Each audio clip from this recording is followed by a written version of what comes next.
80 शब्द प्रति मिनट शुरू। नई पीढ़ी पूरी जिंदगी के लिए एक नौकरी में दिलचस्पी नहीं रखती। प्रयोग करके वह आगे बढ़ रही है और अलग अलग तरह की चीजों को आजमा रही है। युवाओं में यह रुझान आने वाले समय में और तेज होगा। आज के समय में नया कौशल सीखने और प्रयोग करने को जिंदगी का हिस्सा बनाने की जरूरत है। हमें उन समस्याओं को खोजना होगा जिन्हें हमारी सबसे ज्यादा जरूरत है। उनके समाधान के लिए अपने ज्ञान का उपयोग करना होगा। कौशल में नयापन लाने से युवा नौकरियों के बाजार के उतार चढ़ाव से भविष्य में खुद को सुरक्षित रख सकेंगे। अब तक जिन कामयाब लोगों से मुलाकात हुई वे ऐसे लोग नहीं हैं जिन्होंने चार्ट, ग्राफ या भविष्य के रुझानों को देखकर अपने करियर की रणनीति तय की थी। वे ऐसे लोग हैं जो अपनी सहज जिज्ञासा से आगे नएपन की ओर झुक गए और अपने दृष्टिकोण को बदला, नए कौशल सीखे और आगे बढ़ते चले गए। हर किसी को ब्लॉकचेन डेवलपर या आर्टिफिशियल इंजीनियर बनने की जरूरत नहीं है। सुबह से लेकर रात को बिस्तर तक जाने से पहले 2000 से अधिक सेवाओं और वस्तुओं की जरूरत पूरा करने के लिए नौकरियों का बहुत बड़ा बाजार है।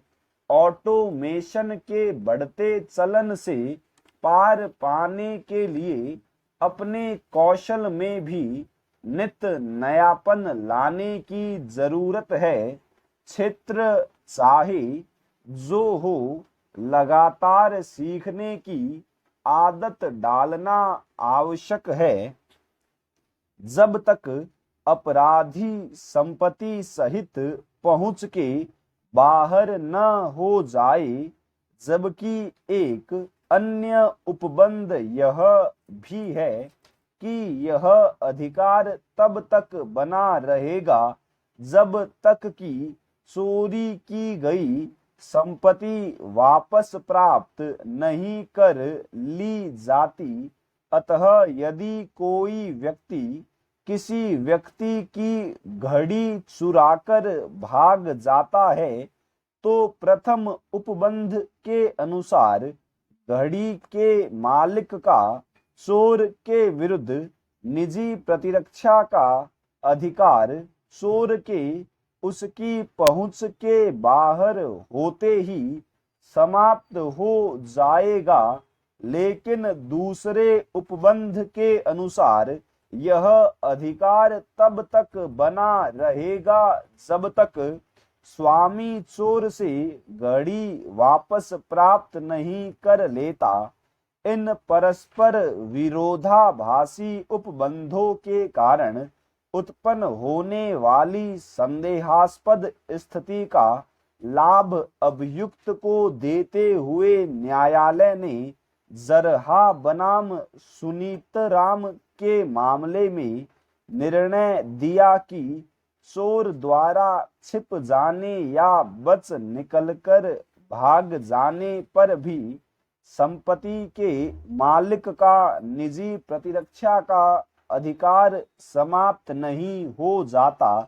अतः यदि स्वामी चोर से दूसरे, तीसरे या अन्य कई दिनों के बाद भी अपनी घड़ी उसके पास देख लेता है तो वह आवश्यक बल प्रयोग करके अपनी घड़ी वापस प्राप्त कर सकता है और उसका यह कृत्य धारा 105 के अंतर्गत अनुज्ञेय है।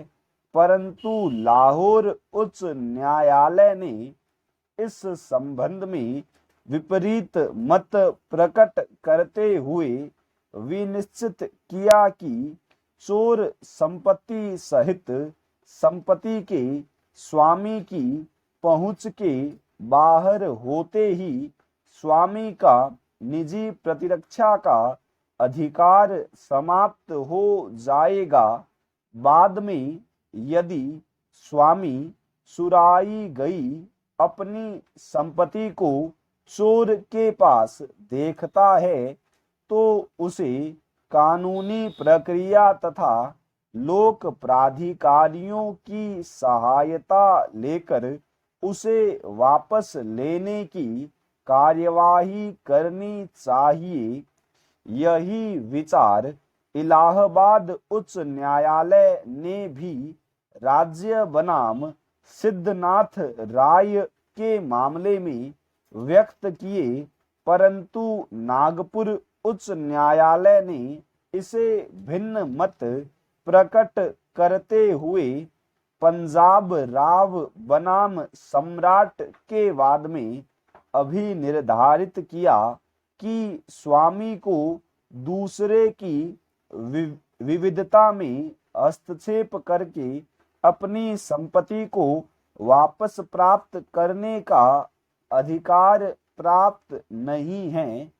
धारा 105 के उपबंध में प्रयुक्त शब्दावली जब तक चोरी की संपत्ति वापस प्राप्त नहीं हो जाती से आशय चोरी के तत्काल बाद चोर को पकड़कर उससे संपत्ति प्राप्त कर लेने से है। स्टॉप।